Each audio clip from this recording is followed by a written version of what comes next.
gin kaka mage ma ji pod ikia nikech Fida bende nowacho odiochieng' manyoro ni e higa mokalo ne nitiere kata kwan mar joma mine 10 manonegi e yo ma ok ni kare.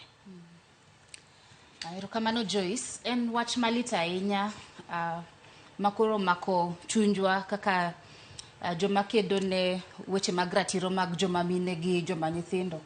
Wasebedo kokwamor kabisa. Nitie gik mang'eny madhi mbele Kenya sani, to wan kaka joma ng'iyo weche ratiro mag mon gi mag nyithindo, ma wach momako wa gi kuyo mang'eny ahinya. Koro kaka wase yango, en adier ni gisebedo ka gitimore e udi ma wacho ni mag koyo gigi. Mago cases ariyo mane wasenene media. But adier ni cases gitimore kuonde te. Ntie momako ahinya gin mag nyithindo matindo mapod ntie school magin jopuonjre. Nyoro mane waluongo jo media e office, waluongo nyaka nyithindo makoro gin jotend jopuonjre mag mbalariany gi. To waluongo gi nikech gombo ahinya twak kodgi. To nyithindo go anyalo wacho ni noyawo wang'wa kabisa e gik mang'eny manyalo bedo ni dhi mbele e mbalariany.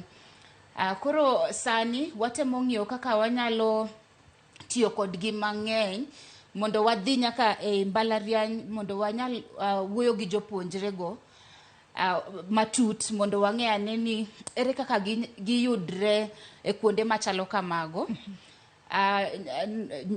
Kwa dhi mbele gi twak, wahero wacho ni ka cases kamagi osetimore, gima waneno en matunda malo ka. King'iyo yien mar maembe, ineno ka maembe ochiek malo.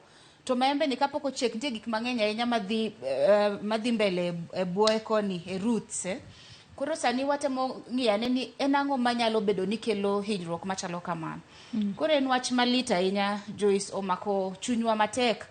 To watemo ng'iyo ane kaka wanyalo konyo mondo wageng' cases gi kik timre mang'eny. Nikech apani